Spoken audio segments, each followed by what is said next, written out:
The Chennai Shopping Mall Shravana Sambaram KG Sale Nakshi Jewelry Mela Flat 50% off.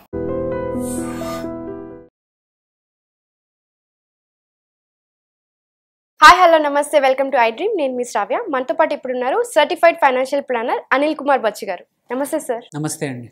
నాకు ఒక doubt వచ్చింది. ఏంటి అంటే జనరల్గా ప్రాపర్టీస్ ఉంటాయి, ఒక అసెట్స్ లాగా చూసుకుంటాం. కానీ మనకి మ్యూచువల్ ఫండ్స్లో కూడా ప్రాపర్టీ లాగా అసెట్ లాగా రిటర్న్స్ వచ్చేలాగా ఏమన్నా ప్లాన్ చేసుకోవచ్చా? అంటే అది ఎస్డబ్ల్యూపీ ఉంది కదా మనకి, ఎస్డబ్ల్యూపీలో క్యాపిటల్ని ప్రిజర్వ్ చేసుకుంటూ రిటర్న్స్ వచ్చేలాగా ఏదైనా ప్లాన్ ఉందంటారా? తప్పకుండా. చాలా మటుకు ఏంటంటే జనరల్గా ఎస్డబ్ల్యూపీ ప్రిన్సిపల్ ఏంటి, ఒక లంసమ్ ఇన్వెస్ట్ చేస్తావు, ఆ తర్వాత ఇంత పర్సంటేజ్ అనేది ప్రతి నెల విత్డ్రా, ప్రతి నెల కావచ్చు, ప్రతి క్వార్టర్ కావచ్చు, మన ఇష్టం, దాని తగ్గట్టు విత్డ్రా చేసుకుంటూ పోతూ ఉంటాం. ఇక్కడ ఏంటంటే అజంప్షన్ ఏంటంటే క్యాపిటల్ పెరుగుతూ ఉంటుంది, మనం విత్డ్రా చేస్తూ ఉంటాం, over a period of time capital అలాగే ఉంటుంది అనేది ఒక అజంప్షన్ అది. కానీ ఏంటంటే ఇట్లాంటి మార్కెట్స్ సరిగా పర్ఫామ్ చేయని టైంలో ఏంటంటే అది కొంచెం ఇబ్బందులు రావచ్చు.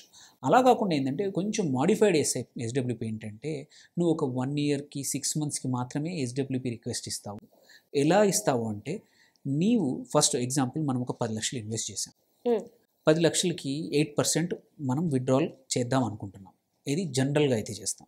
అలా కాకుండా ఇక్కడ ఏంటంటే ఒక 10 లక్షలు ఇన్వెస్ట్ చేసి ఒక 1 ఇయర్ వదిలేస్తాం. వదిలేశాక లెట్స్ సే 11 లక్షలు అయింది, ఓకే, 10% పెరిగింది అనుకుందాం. సో అప్పుడు అక్కడి నుంచి ఒక ఎస్డబ్ల్యూపీ ఎట్లా ఇస్తామంటే ఈ అమౌంట్ 10 కన్నా ఎప్పుడు తగ్గద్దు.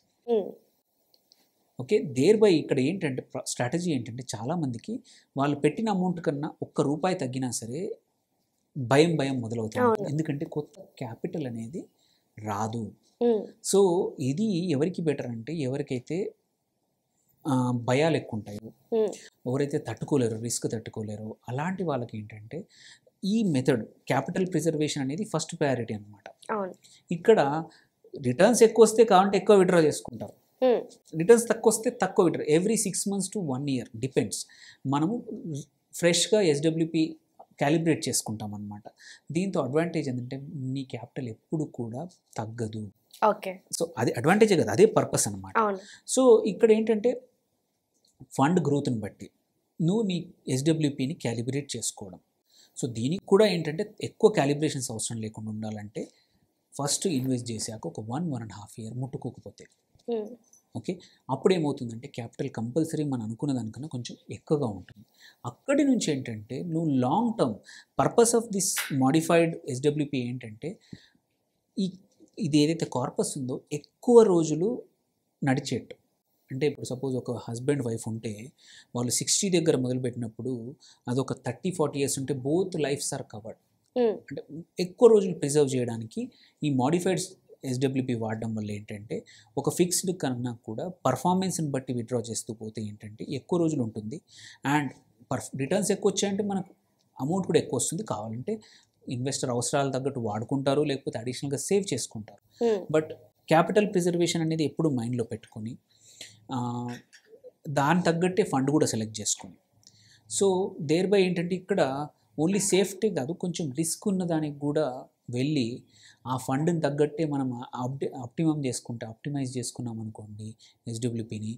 దీనివల్ల ఎవరైతే రెంటల్ బదులు మీరు అడిగే ప్రాపర్టీ ఉంటుంది, సో మీరు ఒక ప్రాపర్టీకి జనరల్గా 3 to 4% రిటర్న్స్ వస్తాయి. ఒక రెసిడెన్షియల్ ప్రాపర్టీకి 3% వస్తాయి. అంటే మెయింటెనెన్స్ కి కూడా మనకి ఎక్స్ట్రా ఖర్చులు అవుతూ ఉంటాయి. ఫోన్ కూడా 3% అనుకుంటాను. అదే ఒక కమర్షియల్ ప్రాపర్టీ అయితే 6 to 7% వరకు వస్తుంది. అదే ఒక ఎస్డబ్ల్యూపీ లాగా ఒక 20 లక్షలు, అదే ఒక ప్రాపర్టీ ఇప్పుడు ఒక 70-80 లక్షలు అవుతాయి. అదే సేమ్ 80 lakhs ఆర్ 1 crore అనుకుందాం ఎగ్జాంపుల్. ఇప్పుడు ఒక మంచి ప్లేస్లో ఫ్లాట్ కొనాలన్నా 1 crore అవుతుంది. దాన్ని రెంట్కి ఇస్తే నీకు వచ్చేది 20-25 వేలు నెలకి మ్యాక్సిమం. సో దాని బదులు ఒక 1 crore ఒక ఎస్డబ్ల్యూపీ ద్వారా పెట్టుకొని ఒక 1 year టచ్ చేయకపోతే, ఓకే, సో నీ క్యాపిటల్ 1 crore నుంచి ఫండ్ పర్ఫార్మెన్స్ని బట్టి 110, 115, 120 వరకు వెళ్ళచ్చు. అక్కడి నుంచి నీకు ఇంతకుముందు 25,000 వచ్చేది, 25,000 బదులు ఇక్కడ 70,000 తీసుకోండి, 70,000 తీసుకున్నా సరే, బికాజ్ ఆల్రెడీ అది ఒక లెవెల్కి గ్రో అయిపోయింది. సో 70,000 ఇంటూ 12 months అయినా 8.4 lakhs. బట్ ఆల్రెడీ నువ్వు ఫస్ట్ ఇయర్ తర్వాత మొదలుపెట్టినప్పుడే 15% పెరిగిందంటే 1.15కి వెళ్ళింది. సెకండ్ ఇయర్ ఎండింగ్ వరకు ఈ 8.4 తీసేసినా కానీ ఇంకా అడిషనల్గా పెరుగుంటుంది. దీన్ని బట్టి ఏంటంటే నెక్స్ట్ థర్డ్ ఇయర్ విత్డ్రా చేసేప్పుడు తీయకుండా ఉంటే ఆ రిటర్న్స్ అట్లానే ఉంటాయి, మన క్యాపిటల్ కూడా అలాగే ఉంటుంది. థర్డ్ ఇయర్ అప్పుడు ఫిక్స్డ్ ఎస్డబ్ల్యూపీలో అదే పెడతాం. అలా కాకుండా ఇక్కడ let's say last year 70 withdraw చేసాము, క్యాపిటల్ పెరిగింది, మనకు అక్కడ కొంచెం మిగిలింది. దీనివల్ల let's say second year starting అప్పుడు 1.15 ఫస్ట్ ఇయర్ ఉండింది, ఇప్పుడు 130 140 ఉందనుకోండి, ఇంకో 15% పెరిగింది అనుకోండి, 70 కాదు 80 చేసుకోవచ్చు. So it's like rental income ఎలా పెరుగుతుందో, సో ఇలా ఫ్రీక్వెంట్గా ఎవ్రీ 1 yearకి ఒకసారి ఎస్డబ్ల్యూపీ అడ్జస్ట్ చేసుకోవడం వల్ల రిక్వెస్ట్ కూడా లాంగ్ టర్మ్ ఇవ్వకుండా 1 year క్యాలిబ్రేట్ చేసుకుంటాం. ఇట్స్ అడిషనల్ స్టెప్ ఒకటి ఎక్కువ అవుతుంటుంది. కానీ ఏంటంటే ఇలా సపోజ్ ఒక సంవత్సరం నిజంగానే మార్కెట్ రిటర్న్స్ సరిగ్గా రాలేదు, అలాంటప్పుడు కావాలంటే మన అవసరాలు కొంచెం తగ్గించుకొని 70 బదులు 60 తీసుకుంటాం. దేర్ వే క్యాపిటల్ ప్రిజర్వ్ అవుతుంది. సో జస్ట్ బికాజ్ ఎస్డబ్ల్యూపీ ఒక టూల్ ఉంది కదా అని క్యాపిటల్ని ఎగ్జాస్ట్ చేయకుండా, నువ్వు అందరూ ఏంటంటే కొంచెం ఏంటంటే క్యాపిటల్ని నెక్స్ట్ జనరేషన్ కూడా ఇద్దాం అనుకుంటాం. సో నువ్వు హయ్యర్ విత్డ్రాల్ వాడావనుకో, ఎక్కువ రేట్ వాడావనుకో, క్యాపిటల్ అయిపోవచ్చు మనం ఉన్న టైంలోనే. అలా కాకుండా ఇలా ఆప్టిమైజ్ చేసుకుంటూ మాడిఫైడ్ చేయడం వల్ల ఏంటంటే మంచి రిటర్న్స్ వచ్చినప్పుడు ఒక మోడరేట్, లేదు రానప్పుడు కొంచెం తక్కువ చేసుకొని మనం ఎక్కువ రోజులు క్యాపిటల్ అనేది కాపాడుకునే అవకాశాలు మాడిఫైడ్ ఎస్డబ్ల్యూపీ ద్వారా ఉన్నాయన్నమాట. మనకి దీంట్లో ట్యాక్స్ అనేది ఎలా ఉంటుంది సార్? సో ఎస్డబ్ల్యూపీ ఏదైనా ట్యాక్సేషన్ సిమిలర్. అందుకే నేను ఏంటంటే రెగ్యులర్గా ఒక ఎస్డబ్ల్యూపీ స్టార్ట్ చేయగానే విత్డ్రా చేయడం కన్నా అలా చేస్తే ఏంటంటే నీ units short term capital gains attract అవుతాయి.